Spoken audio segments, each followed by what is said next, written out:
Assalamualaikum warahmatullahi wabarakatuh. Saya Fatimah Zahra Ibrahim dengan NIM 151424175. Di sini saya akan menjelaskan mengenai materi estimasi proporsi, yaitu yang pertama materi tentang satu proporsi sampel besar. Nah, penjelasan materinya dan rumusnya di video berikutnya. Nah, ini adalah rumus dari satu proporsi sampel besar, yaitu P bar tambah kurang Z alfa per 2 akar P bar kali Q bar per N. Nah, berikut contoh soal tentang satu proporsi sampel besar ini. Nah, dari soal tadi kita ketahui bahwa N-nya adalah 500 dan X-nya yaitu 340. Nah, di sini P bar-nya itu kita belum ketahui. Nah, cara mencari P bar itu yaitu dengan X per N, yang dimana X-nya ini kan 340 per N-nya itu kan 500. Nah, hasilnya yaitu 0,68. Nah, yang kedua yaitu kita mencari Q bar. Nah, Q bar ini yaitu 1 kurang P bar. Jadi, 1 kurang hasil dari P barnya itu kan ini 0,68. Jadi, 0,68. Hasilnya yaitu 0,32. Nah, sekarang kita mencari tingkat kepercayaannya. Nah, tingkat kepercayaannya itu 1 minus alfa, yaitu 90%. Nah, di sini kita ubah jadi desimal, yaitu 0,90. Nah, setelah itu kita mencari alfanya, yaitu alfa sama dengan 1 kurang 0,9. Hasilnya yaitu 0,1. Nah, setelah kita mencari alfanya, kita mencari alfa per 2-nya. Alfa per 2-nya yaitu hasil dari alfa tadi kan 0,1, kita bahagi 2. Hasilnya yaitu 0,05. Nah, ini sudah termasuk di nilai Z, tapi ini hanya di area negatifnya saja, sedangkan kita harus mencari area positifnya. Nah, cara untuk mencari area positifnya yaitu kita kurangi dengan 0,05 ini. Hasilnya adalah 0,95. Maka di tabel Z itu dia harus kita cari di 1,64, lalu kita tambahkan dengan 1,65. Kita per 2 atau kita bahagi 2. Maka hasil dari Z-nya adalah 1,645. Nah, berikut video pembuktiannya. Setelah kita mendapati hasilnya adalah 0,95, nah kita lihat di tabel Z ini apakah angka yang sama itu muncul di tabel ini atau angka yang hampir mendekati 0,95 ini apakah muncul di tabel Z atau tidak. Nah, setelah kita melihat bahwa angka 0,95 ini atau mendekatinya itu ada di tabel Z, yaitu di bagian sini 0,949950 dan di sini 0,95053, yaitu yang berada di 1,64 dan 1,65. Nah, karena dia berada di antara keduanya, makanya hasilnya harus kita tambah. Kita tambah antara 1,64 tambah 1,65 dan dibagi 2. Maka hasilnya itu adalah 1,645 dan itulah hasil dari tabel Z-nya. Nah, setelah kita mendapatkan hasilnya tadi itu, kita substitusikan ke dalam rumus, yaitu tadi P bar-nya itu kan adalah 0,68 tambah kurang hasil dari Z alfa per 2-nya itu tadi kan 1,645. Nah, lalu akar hasil dari P bar tadi itu kan 0,68. Kita kali Q bar-nya tadi adalah 0,32. 0,32 per tadi N-nya itu kan 500. Lalu hasil lagi kita turunkan 2 per 1,645. Nah, hasil ini dengan ini kita kalikan. Hasilnya adalah 0,2176 per 500. Sama dengan lagi kita turunkan lagi 0,68 tambah kurang 1 Nah, kita bahagi 0,22176 bahagi 500 ini. Hasilnya adalah 0,0004352. Nah, lalu kita turunkan lagi 0,68. Kita cari akar dari ini. Nah, akarnya yaitu 0,02086, tapi kita genapkan atau ini kan dia jadi 0,0209. Lalu 0,68 tambah kurang 1,645 kita kalikan dengan 0,029 ini. Hasilnya adalah 0,03438. Nah, ini pun kita genapkan atau kita bulatkan. Hasilnya adalah 0,0344. Nah, kita sama dengan 0,84 ini kita kurangkan dengan yang ini 0,0344, lalu 0,68 kita tambah dengan 0,0344, maka hasilnya akan 0,6456 0,7144. Nah, jadi proporsi pria yang melamar tidak kurang dari 6456 dan tidak lebih dari 7144, atau kalau kita ubah ke bentuk persen jadinya, jadi proporsi pria yang melamar tidak kurang dari 64,56% dan tidak lebih dari 71,44% dengan tingkat kepercayaan itu 90%. Nah, yang berikutnya yaitu materi mengenai estimasi selisih proporsi. Nah, rumusnya yaitu dalam kurung P bar 1 kurang P bar 2 tutup kurung tambah kurang Z alfa per 2 dikali akar dari P bar 1 dikali Q bar 1 per N ditambah P bar 2 dikali Q bar 2 per N. Nah, inilah rumus dari estimasi selisih proporsi. Berikutnya akan saya tampilkan soal mengenai estimasi selisih proporsi ini.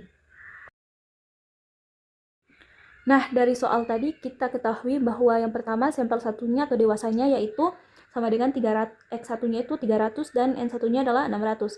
Lalu sampel kedua yaitu remaja, X2-nya adalah 100 dan N2-nya adalah 400.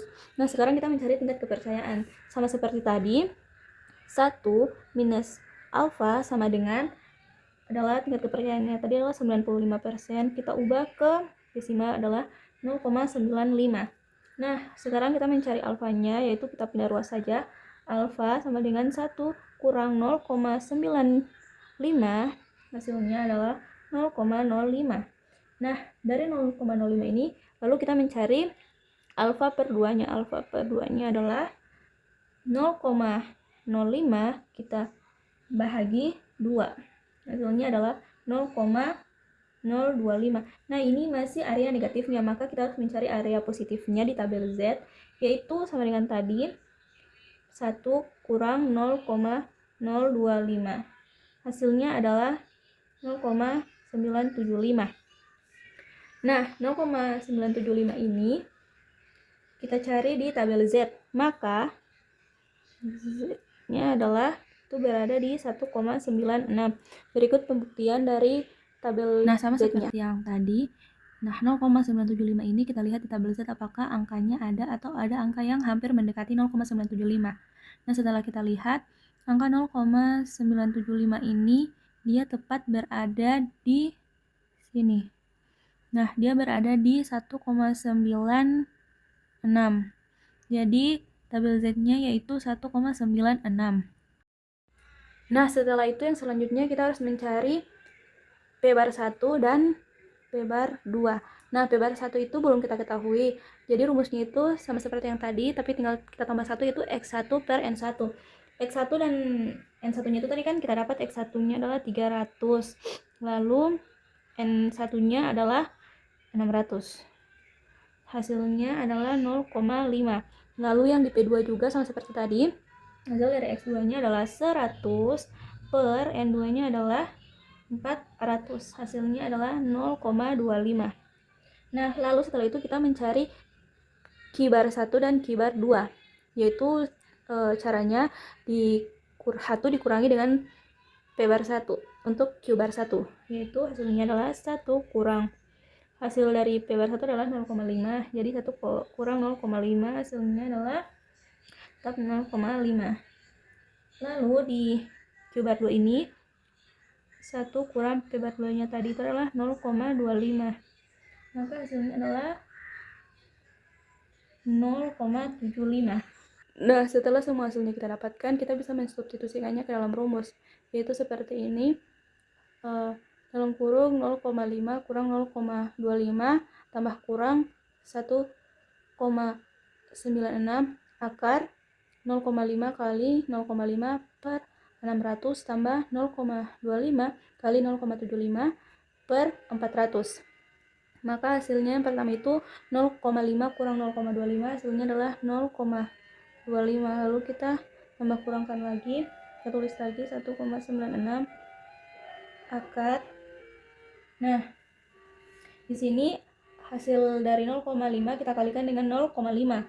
Hasilnya adalah 0,25 per 600 tambah, lalu hasil kali dari 0,25 dikali 0,75 adalah 0,1875 per 400. Nah, setelah itu sama dengan lagi, kita turunkan lagi 0,25 tambah kurang. Nah, setelah kita dapatkan hasil ini, lalu kita bahagi antara 0,25 bahagi 600 ini. Akarnya 0,25 per 600 hasilnya adalah 0,004167. Lalu tambah hasil bahagi dari ini yaitu 0,004685. Lalu sama dengan lagi 0,25 tambah kurang 1,96. Nah, kita tambahkan hasil dari kedua ini. Hasilnya adalah 0,00088542. Nah, lalu setelah itu kita tuliskan lagi 0,25 tambah 0, tambah 1,96. Nah, tadi kan hasilnya adalah 0,00088542. Nah, kita cari akar dari hasil tersebut. Maka hasilnya adalah 0,0298 dengan 0, tambah kurang 96. Nah, ini kita kalikan dengan 0,0296. Maka hasilnya adalah 0,0584. Nah, ini 0,25 kita kurang 0,0584. Itu lagi 0,25 kita tambah dengan 0,0884. Maka hasilnya adalah, hasil kurang dari ini adalah 0,1916. Hasil tambah dari ini adalah 0,3084. Nah, di materi selanjutnya yaitu mengenai tes hipotesis. Nah, di tes hipotesis ini saya mengambil mengenai mean, yaitu tes hipotesis mean. Nah, berikut penjelasan rumus dan juga contoh soal dari hipotesis mean itu. Nah, dari soal tentang hipotesis min itu kita dapat mengetahui U0-nya itu adalah 400. Lalu X barnya yaitu 375. Lalu sigma kecilnya adalah 125 dan N atau sampelnya adalah 100. Nah, lalu kita tentukan alfanya, yaitu alfa sama dengan 5%, atau kita ubah ke desimal 0,05. Nah, setelah kita mengetahui hasilnya, kita langsung saja ke penyelesaian 1, yaitu menentukan hipotesis.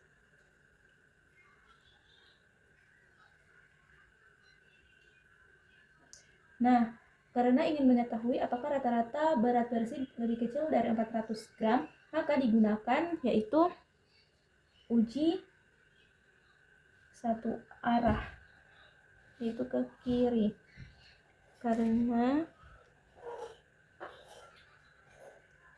HO sama dengan mu-nya lebih besar atau sama dengan 400. Lalu H1-nya mu lebih kecil dari 400. Nah, selanjutnya adalah penyelesaian kedua, yaitu menentukan taraf signifikansi dan Z tabel. Nah, yang pertama itu alfa sama dengan tadi alfanya adalah 0,05. Nah, alfa ini kalau di tabel Z dia ada dua kemungkinan, sama seperti tadi ada di 1,64 minus 1,64 karena kita cari ini kan yang di sebelah kiri. Lalu dan di minus 1,65. Nah, kedua ini kita bagi 2 sama dengan yang tadi. Kita bagi 2 karena ini adalah dua kemungkinan untuk mendapatkan nilai Z-nya. Nah, maka hasilnya itu adalah minus 1,645. Nah, setelah kita dapat nilai Z-nya, yang penyelesaian ketiga yaitu mencari nilai Z hitung. Nah, Z-nya rumusnya adalah X bar kurang mu 0 per sigma kecil bahagi itu sama per akar N. Kita substitusikan ke dalam rumus. Jadi tadi X barnya adalah 375 kurang mu 0-nya itu tadi kan 400 per sigma kecilnya tadi itu 125 per akar N tadi itu kan adalah 100. Nah, kita tuangkan lagi. Nah, 375 kurang 400 adalah minus 25 per. Nah, akar dari 100 ini adalah 10 kan. Jadi akar dari 100 itu adalah 10. Nah, jadi di sini 125 per atau bahagi 10 hasilnya adalah 12,5. Nah, Z. Lalu min 25 per 12,5 hasilnya adalah minus 2. Jadi Z hitungnya adalah minus 2. Nah, setelah tadi kita dapat hasil Z hitungnya, kita menentukan yang keempat itu menentukan nilai atau wilayah kritis. Nah, kita gambarkan dia dalam kurva lonceng.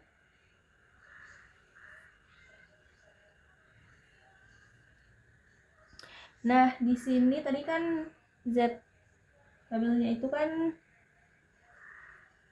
minus 1,645. Di sini 1,645. Nah, ini adalah area arsir atau area penolakan. Nah, tadi hasil Z hitungnya adalah minus 2, berarti dia di sini. Nah, jadi dia berada di zona terasir atau area penolakan. Jadi ini HO-nya ditolak. Jadi, karena hasil Z hitung yaitu minus 2 berada di daerah yang diarsir atau area penolakan, maka HO-nya ditolak. Demikianlah penjelasan ketiga rumus yang telah saya paparkan. Lebih dan kurangnya saya mohon maaf. Wassalamualaikum warahmatullahi wabarakatuh.